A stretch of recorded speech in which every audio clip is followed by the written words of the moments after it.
एक कथा आती है, बड़ा सुंदर चरित्र था। एक बार भगवान राम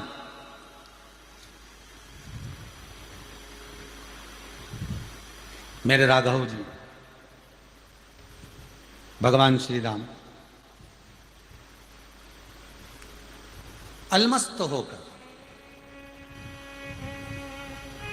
आनंद रामायण में लिखा है कि शंबुक नामक असुर को मारकर भगवान राम निकल कर जा रहे थे। कौन सा असुर है? शंबुक। और शंबुक नाम के असुर को मारकर भगवान राम निकल कर जा रहे थे। और जाते जाते जाते जाते बीच में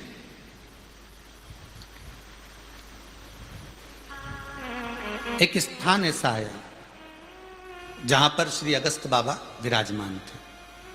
तो शंबुक नाम के राक्षस को मारकर जब जा रहे थे और अगस्त ऋषि वहां पर सामने जो दिखाई दिए, तो राम जी ने, राघव जी ने उनको प्रणाम करा, नमन करा, क्योंकि सामने गुरुवर है तो गुरु को तो प्रणाम करना ही चाहिए। शिव महापुराण की कथा कहती है, साधु सन्यासी तपस्वी साधक उपासक संत महात्मा ब्राह्मण, छोटा हो बड़ा हो जैसा भी हो, उसको नमन करने में पीछे मत हटना। उसके आदर में, उसके सत्कार में कोई कमी मत छोड़।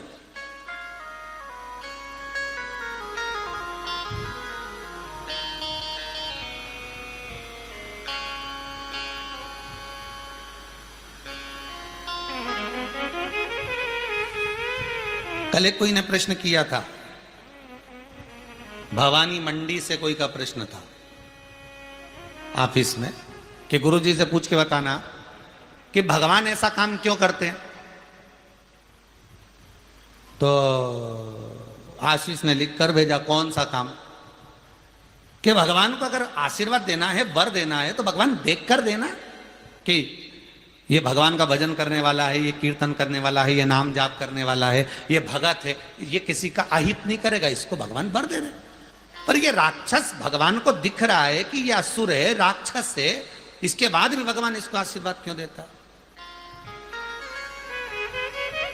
भगवान को नजर आ रहा है ना, भगवान तो सब जानता है कि ये देवता है कि असुर है, राक्षस है कि कौन है, भगवान तो सब जानता है। तो फिर भगवान इसको ऐसा वर क्यों देता? भगवान इसको ऐसा वर क्यों प्रदान कर देता? अरे भैया, सीधी सीधी बात है, सुन लो भाई, जहां से भी प्रश्न था भवानी मंडी वाले, अच्छे से सुन लो। कोई संत का चोला पहन कर आ गया, कोई साधु का चोला पहन कर आ गया, अब तुम्हें क्या मालूम कि मदिरा पान करता है? तुम्हें क्या मालूम कि ये जुआ खेलता है? तुम्हें क्या मालूम कि ये वेश्यावृत्ति करता है? तुम्हें क्या मालूम कि ये गलत काम में डूबा रहता है? और तुम्हारे दरवाजे पर आया और आकर का भिक्षाम देही, भैया 2 रुपए दे दो, 5 रुपए दे दो, भैया भूख लगी है, भोजन दे दो। अब तुम्हें तो संत का चोला नजर आ रहा है, तुम्हें तो माथे का तिलक नजर आ रहा है, तुम्हें तो वो जो बाल बड़े हैं वो नजर आ रहा है, तुम्हें तो उसका चोला नजर आ रहा है। अब तुम उसको पैसा दोगे कि नहीं दोगे? दानी कभी ये नहीं देखता कि इसको दूं कि नहीं दूं। दानी जो दान करने वाला होता है उसको देना पड़ता। अब उसको क्या मालूम कि ये मदिरा पान में लगाएगा, कि वेश्यावृत्ति में लगाएगा, कि ये जुए में लगाएगा, कि ये मांसाहार में लगाएगा? उसने तो दे दिया कि ले जाओ। उसी तरह भगवान के दरवाजे पर भक्त अगर आता है तो भगवान के दरवाजे पर असुर भी आता है।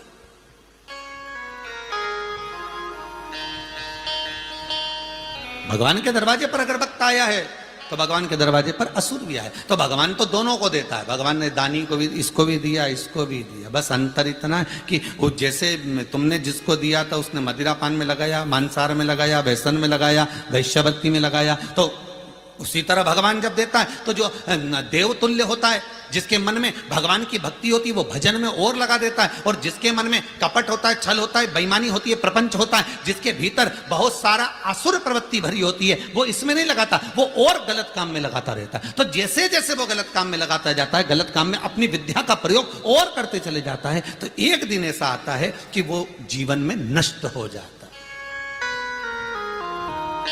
तो जिसने ये प्रश्न किया कि भगवान क्यों देता है, तो भगवान तो दानी है साहब, उसके पास में जो जाएगा भगवान तो उसको देगा। आपके दरवाजे पर कौन आया, कैसा रूप रख कर आया, अब उसने कपड़े तो अच्छे पहने, ने सीताराम भी लिखा है ना उसकी साल पे, राम राम भी लिखा है, भगवान का भजन भी लिखा है, सिर पे तिलक भी लगा। अब तुम्हें क्या मालूम कि ये मदिरापान करे कि वेश्यावृत्ति करे कि जुआ खेले कि मांसाहार करे, अपने को क्या मालूम। अपन ने तो क्या, अब उसने बोला हर हर महादेव, उसने बोला राम राम, उसने बोला सीताराम, आपने उठा कर दे।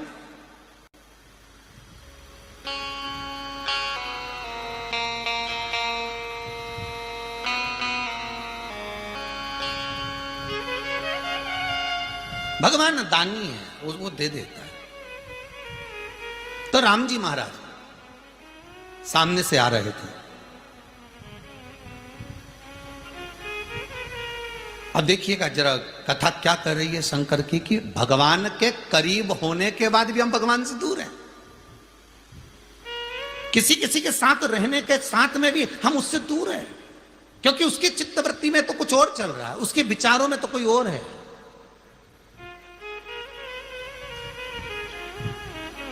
मंदिर जाने के बाद भी हम भगवान के नहीं हो पाते। पहले ही मंदिर में पहुंचे, पांव रखा, कितनी गंदगी हो रही है भगवान, आज शिवरात्रि का दिन, आज प्रदोष का दिन, पूरे मंदिर में सफाई होना थी, इतना गंदा गंदा फैल रहा हुआ है, चारों तरफ पानी पानी हो रहा है, बेलपत्री पड़ी हुई है, फूल पड़ा है, ये पड़ा है, वो पड़ा है। अगर तुम भगवान के होकर जाते, भगवान के आप आनंद भाव में प्रवेश करते हुए जाते, तो आपको वो गंदगी नजर आती क्या है? वो नहीं थी। फिर वो गंदगी नजर नहीं आती। आप सीधे डायरेक्ट प्रवेश कर जाते कि हमें तो शंकर से मतलब है, हमें शिव ओगरदानी से मतलब है, हमें शंभू से मतलब है, हमें शंकर के सिवा कुछ और लगता ही नहीं।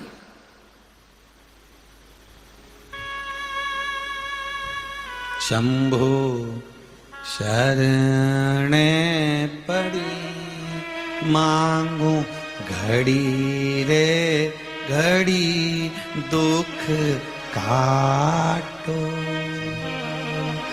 दया करी ने दर्शन आपो। भगवान की भक्ति में वो डूबा हुआ है, उसके चित्तवृत्ति में कुछ और नहीं है।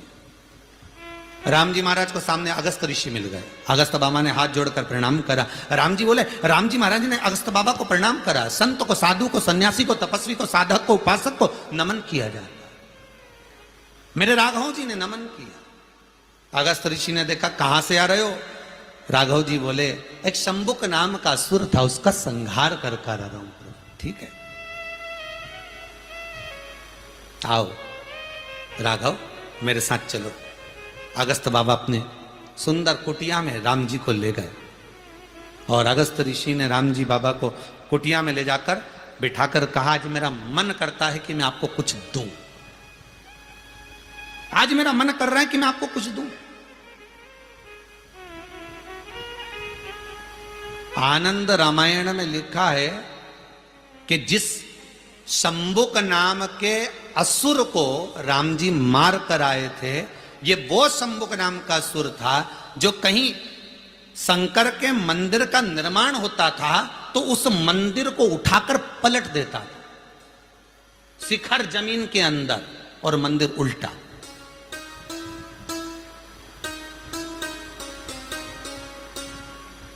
कितनी प्रसन्नता हो रही होगी मेरे अगस्त बाबा को, कितनी प्रसन्नता।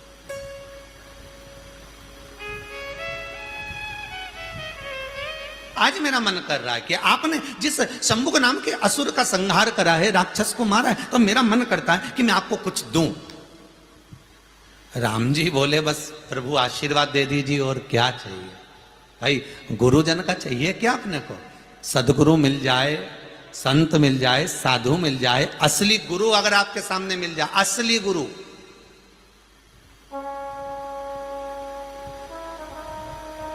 नकली नहीं।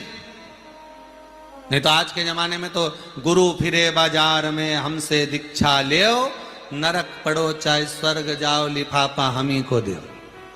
नहीं तो आज के जमाने में गुरु भी ढेर सारे कि भाई माल हमें दे दो, बाकी का तुम जहां जाओ हमें कोई फर्क नहीं पड़ता, तुम भजो ना भजो, राम भजो ना भजो, कृष्ण भजो ना भजो, शिव भजो ना भजो। अभी अभी गुरु पूर्णिमा आने वाली है, और गुरु पूर्णिमा आने वाली तो पूरे नगर नगर में बड़े बड़े बैनर लग जाएंगे, जगह जगह पे सूचना चलेगी, व्हाट्सएपों पे न्यूज़ आएंगी कि गुरु मंत्र दिया जाएगा, गुरु मंत्र, और लोग गुरु मंत्र लेने के लिए जाएंगे। पर ये नहीं सोचेंगे कि हमें गुरु मंत्र किस गुरु से लेना है, कौन तार सकता है, कौन शंकर से मिला सकता है, कौन राम से मिला सकता है, कौन कृष्ण से मिला सकता है।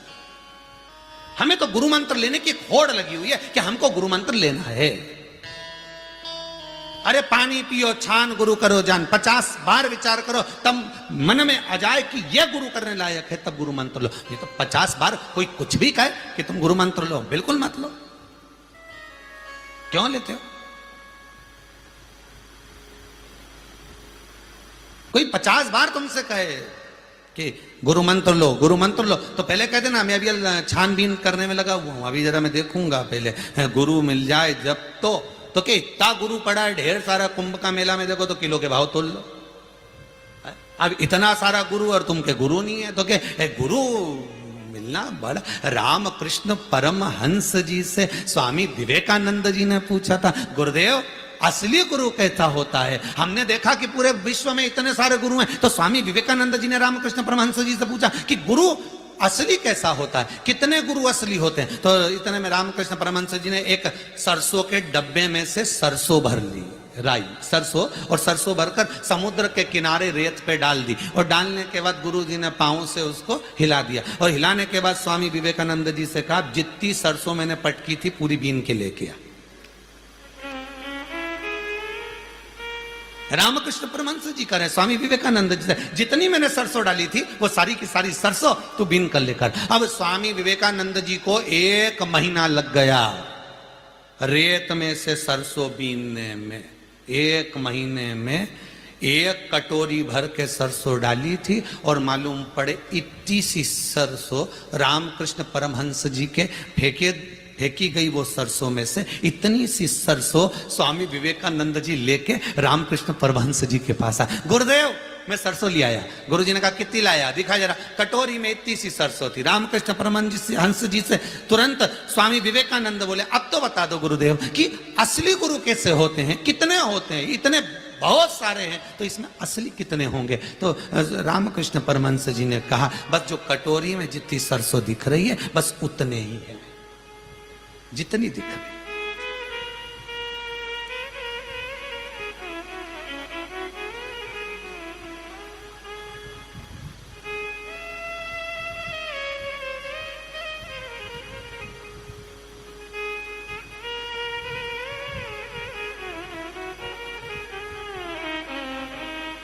पतंग उड़े आकाश माने, डोर थारा हाथ मां,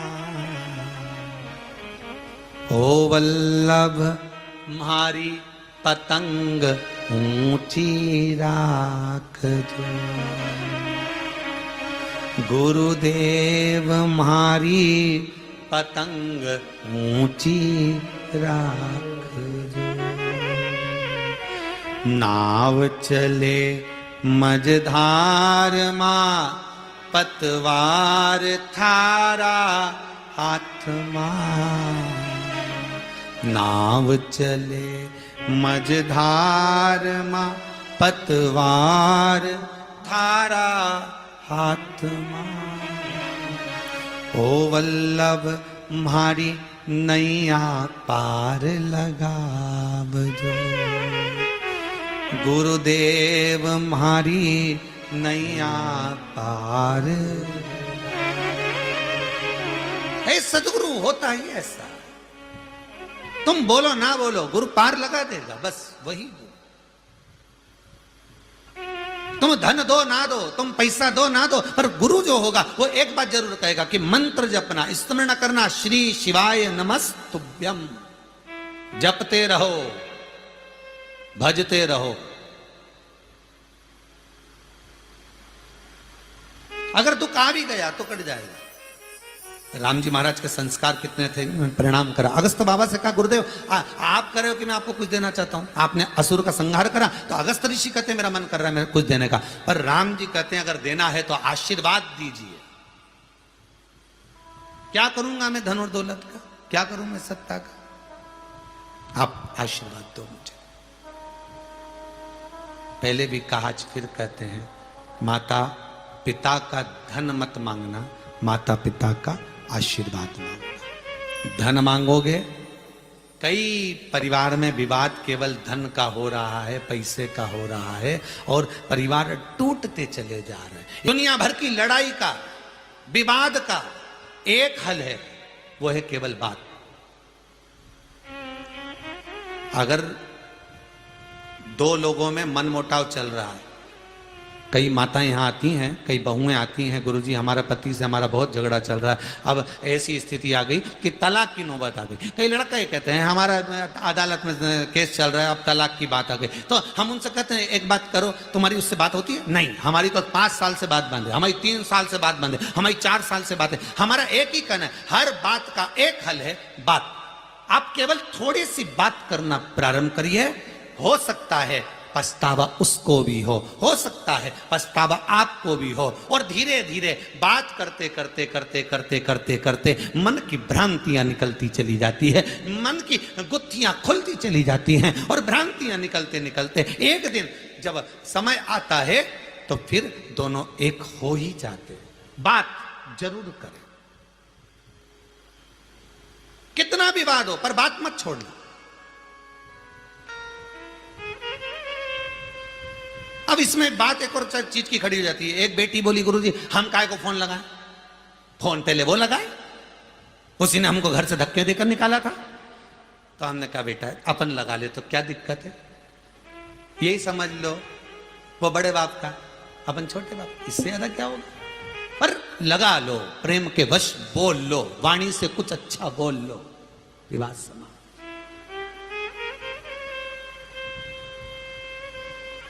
ये बोलने से ही तो भगवान मिल गया नरसिंह मेहता को। नरसिंह जी को एक बार गुस्सा आ गया और नरसिंह मेहता को गुस्सा आया, और नरसिंह मेहता मंदिर में सांवरिया के बैठ के तुरंत जो बोलना चालू करा कि कर्मा कहीं थारी नानी लागे मीरा बाई, कहीं मौसी जी।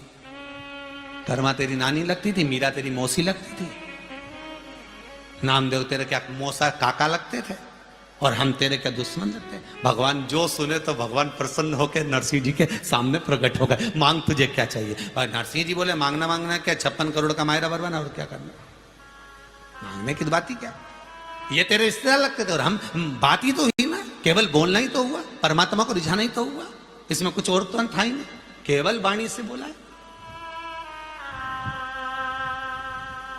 केवल वाणी से। कि अगर भोले बाबा का सहारा न होता तो दुनिया में कोई हमारा न हो। बस दिल से कहो। राम जी महाराज ने कहा प्रभु मुझे कुछ चाहिए नहीं। अगस्त ऋषि बोले नहीं नहीं नहीं, मेरे पास में एक बहुत सुंदर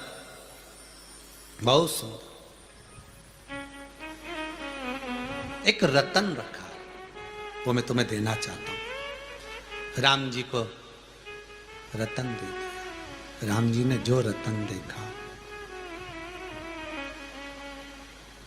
राम जी ने जो रतन देखा, रतन देखकर मेरे राघव जी बोले इतना सुंदर रतन अगस्त ऋषि के पास में है, तो ये राम जी बोले ये सुंदर रतन आपके पास में जो है ये आपका तो नहीं हो सकता, इतना सुंदर रतन है ये। तो राम जी ने देखते से पहचान लिया कि ये वो रतन है जो ब्रह्मदेव के यहाँ रहता है, ये वो रतन है जो ब्रह्मा के पास होता है, ये वो रतन है जो देवताओं के पास निवास करता है, और आपके पास ये रतन कहां से आ गया? तो उस समय पर अगस्त ऋषि ने बात कहना प्रारंभ करी। हे राम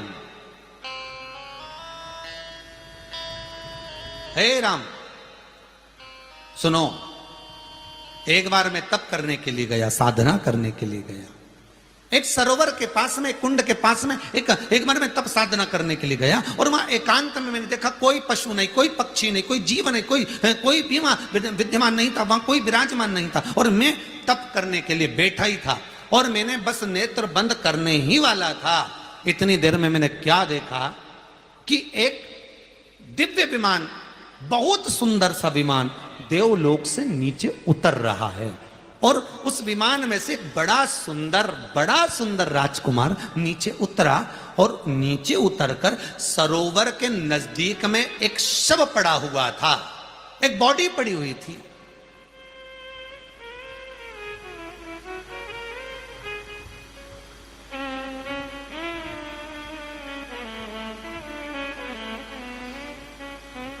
सरोवर के नजदीक में एक बॉडी पड़ी, एक शव पड़ा और मैंने क्या देखा कि वो राजकुमार जो नीचे उतरा वो शव के पास में गया और उस शव को वो नोच नोच कर खा रहा था।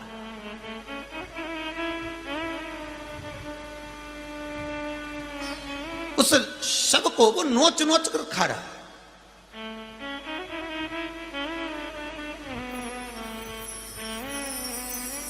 अगस्त ऋषि कहते हैं थोड़ी देर बाद वो विमान में बैठा, मेरे सामने उड़कर चले गए। दूसरे दिन वो फिर आ गया, उसने फिर उस शव को खाया, वो फिर चले गए। इतना सुंदर विमान था, देवलोक से आता था, देवता जैसे कपड़े पहना था, सुंदर इतना था।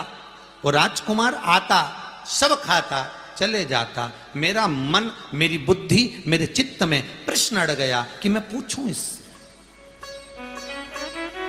अगस्त ऋषि राम जी से कहते हैं मैं उसके पास में गया, जब वो आया वापस खाने के लिए तो मैं उसके पास जाकर पूछा आखिर बात क्या है? तुम सुंदर विमान में बैठकर आते हो, देवलोक से आते हो, बड़े सुंदर कपड़े पहने रहते हो, बड़ा सुंदर आभूषण पहने रहते हो, राजकुमार जैसे दिखते हो, आखिर तुम ये नीचे आकर तुम इस शव का मांस क्यों खाते हो? किस लिए? वो राजकुमार मुझसे कहता है मैं विदर्भ देश के राजा का पुत्र श्वेत हूं। विदर्भ देश के राजा का पुत्र में श्वेत। मैंने बहुत तप साधना करी थी, बहुत तप साधना, और तप साधना का बल ये रहा कि मुझे राजा जैसा स्वरूप मिल गया, कपड़े मिल गए, विमान मिल गया, सोने की थाली में भोजन मिल गया, ब्रह्मा जी के स्थान के पास में मेरा निवास हो गया, मैं ब्रह्मलोक में निवास करने लगा। इतनी मेरी तप साधना पूर्ण हो चुकी थी, इतनी मेरी तप साधना आनंदित हो चुकी थी। फिर ये मांस क्यों खा रहे हो तुम? फिर इस शव को क्यों नोच रहे हो तुम? क्यों खा रहे हो? मैं 4 दिन से देख रहा हूं अगस्त ऋषि कर रहे, और तुम आते हो, शव पड़ा हुआ है और उसके मांस को तुम खाते हो। फिर ये गंदा काम क्यों करते हो? श्वेत बोला गुरुदेव बात इतनी सी है, निवेदन करूं आपको? हां बोलो। मैं ब्रह्मा जी के नजदीक में निवास कर रहा था, मैं ब्रह्मलोक में रह रहा था, मैं भगवान के करीब में रह रहा था, और भगवान के करीब में रहने के बाद भी एक दिन ब्रह्मदेव नजदीक में बैठे हैं और मैं ब्रह्मा को नमन नहीं कर पाया, मैं ब्रह्मा को प्रणाम नहीं कर पाया। और मैंने एक फल उठाया और उस फल को उठाकर मैं खाने लगा। ब्रह्मा जी ने पूछा श्वेत क्या कर रहे हो? श्वेत कहता है महाराज मुझे बहुत तेज भूख लग रही है इसलिए मैं फल खा रहा हूं।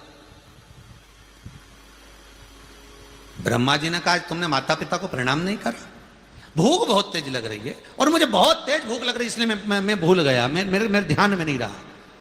ब्रह्मा जी ने मुझे श्राप दे दिया, रे श्वेत मैं तुझे श्राप देता हूं कि नजदीक में होने के बाद भी, ब्रह्मा के करीब में होने के बाद भी, भगवान विष्णु के नजदीक में होने के बाद भी, ब्रह्माणी के नजदीक होने के बाद भी, देवताओं के करीब में होने के बाद भी तू उनसे वंचित रहा, इसलिए मृत्यु लोक में जाकर तू अपना ही शव खाएगा, स्वयं का। श्वेत ने कहा प्रभु क्षमा कर दो, गलती हो गई। बहुत ध्यान देना महाराज, किसी के पास में रह रहे हो, किसी के बनकर रह रहे हो, मंदिर में पूजन करने जा रहे हो, भजन करने जा रहे हो, नाम स्मरण करने जा रहे हो, नाम कीर्तन करने जा रहे हो, नाम भजन में डूबने जा रहे हो, तो मेरा बच्चों से निवेदन रहेगा, चाहे बेटा हो चाहे बेटी हो, उन सबसे निवेदन रहेगा। अगर आप बोलकर जा रही हो कि मैं गरबे में जा रही हूं, आप बोलकर जा रही हो कि मैं सत्यनारायण की कथा में जा रही हूं, आप बोलकर जा रहे हो कि मैं सुंदरकांड में जा रहा हूं, आप बोलकर जा रहे हो कि मैं सत्यनारायण की कथा में जा रहा हूं, आप बोलकर जा रहे हो कि मैं शिव महापुराण में जा रहा हूं, आप बोलकर जा रहे हो कि मैं रामायण में, भागवत में, गीता में जा रहा हूं, आपकी चित्तवृत्ति से आपने कहा, फिर उससे वंचित ना होइएगा। उस वंचित का फल यह है कि स्वयं का मांस उस श्वेत को खाना पड़ रहा।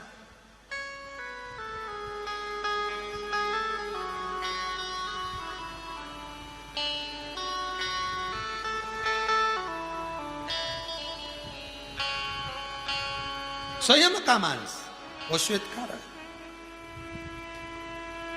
अगस्त ऋषि ने पूछा, तो फिर तुम रोज ऐसे ही करोगे? श्वेत ने कहा नहीं, ब्रह्मा जी से मैंने वर मांगा था, ब्रह्मदेव मुझे आशीर्वाद दीजिए, मैं कितने समय तक ऐसा करूंगा, आप मुझे कुछ तो वर दो। तब मेरे ब्रह्मदेव ने वर दिया था, जिस दिन तू किसी चीज का दान कर देगा उस दिन तू इस सारे प्रपंच से छूट जाएगा। इसलिए अगस्त ऋषि मैं आपको रतन का दान देता हूं। वो रतन अगस्त ऋषि राम जी को देते हैं, वो रतन राम जी को प्रदान।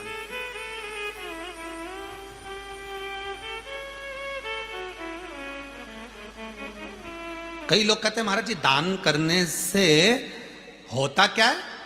अरे शिव महापुराण की कथा, आनंद रामायण का यह संवाद जो अभी श्रवण करा आपने, ये आनंद रामायण का संवाद है। कभी जीवन में उतार कर देखना कि दान की महत्वता क्यों हमारे शास्त्र कहते हैं, क्यों हमारे पुराण कहते हैं, क्यों हमारे वेद कहते हैं,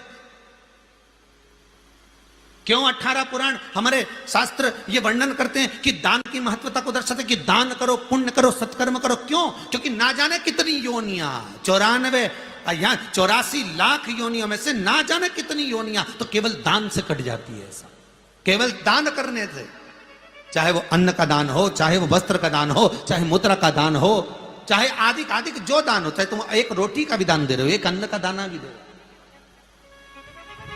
कितनी योनियां कर दिया।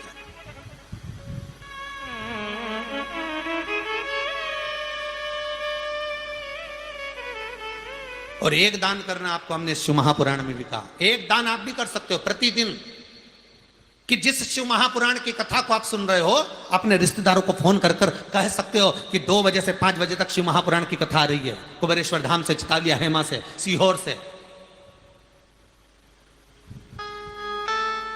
एक दान आप भी कर सकते हो, कह सकते हो सीहोर वाला महाराज कथा वाच रहा है, चलो कथा चालू करो, शिव महापुराण की कथा सुनना, ये दान है। आप एक लिंक दान कर सकते हो, लो ये कथा आ रही है, मैं भेज रहा हूं, सुनना, चल रही है 2 बजे से 5 बजे तक, आज थर्ड चैनल पर चल रही है, फेसबुक यूट्यूब पर चल रही है, सुनो। ये भी दान है। किसी को सत्मार्ग बता देना, ये भी दान है।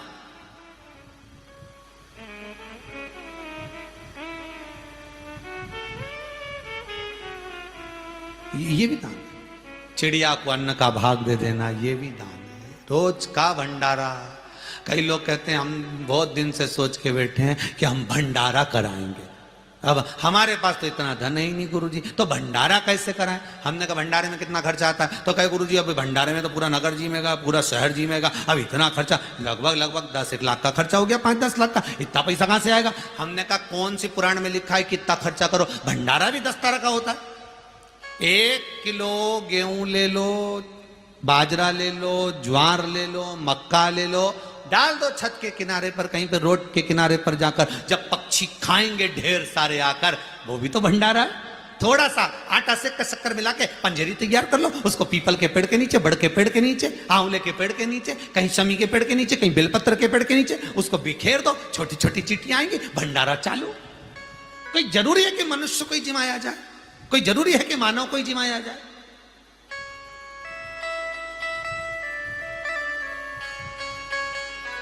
जन्मदिन है आपका, 500 रुपए का केक लाने की जगह 500 रुपए की पूड़ी बनवा लो।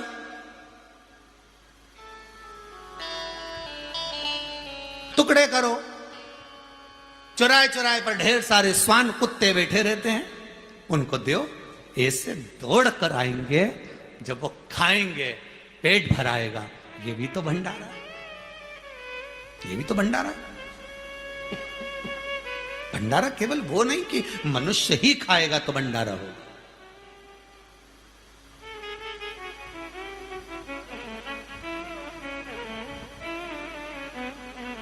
मत बुरे कर्म कर बंदे, वरना पछताएगा। भगवान की आंखों से तू बच नहीं पाएगा, तू बच नहीं पाएगा। ये भंडारा करने का भी एक आनंद सुख है। कर दो दान। श्वेत, तुम जिस दिन दान दे दोगे उस दिन इस योनि से छूट जाओगे। और श्वेत ने दान दिया अगस्त बाबा को, अगस्त जी ने दान दिया श्री राम जी महाराज को, वो रत्न दे दिया। ये रत्न मुझे मिला है, ये आपके पास में रख लीजिए। चीज जिसके लायक है उसको वही दी जाए,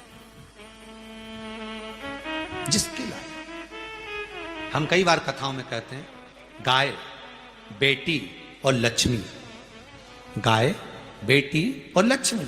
50 बार विचार करना तब किसी को देना। गाय ऐसे ब्राह्मण को मत दे देना जिसके घर में खुद के रहने की जगह नहीं है। चांदी के खुर, सोने के सींग के चक्कर में गाय ले जाएंगे, बाल्टी और साड़ी के चक्कर में गाय ले जाएंगे, और दूध के चक्कर में गाय ले जाएंगे। जैसे ही गाय ने दूध देना बंद करा, धीरे से उसको बेच देंगे। बेचते बेचते वो कसाई के हाथ में जाएगी, काटी जाएगी, बद्दुआ आपको लगेगी, क्योंकि आपने संकल्प दिया है गौदान का। गाय, बेटी, बेटी भी किसी ऐसे के हाथ में कन्यादान मत देना कि बाद में तुम्हें रोना पड़े कन्यादान करने के बाद। और लक्ष्मी भी किसी ऐसे भिखारी के कटोरे में मत डालना कि बाद में तुम्हें रोना पड़े। इसलिए सोच समझ कर दीजिए, विचार कर दीजिए, सोच कर दीजिए।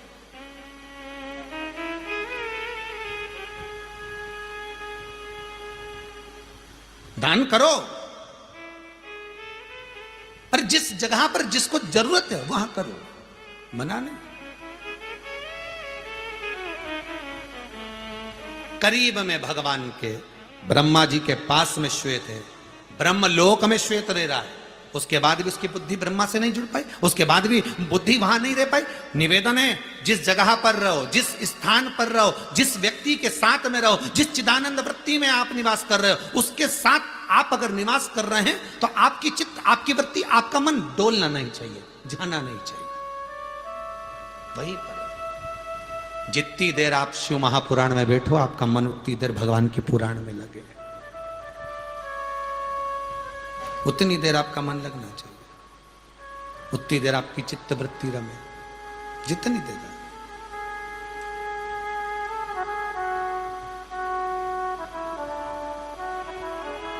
महाराज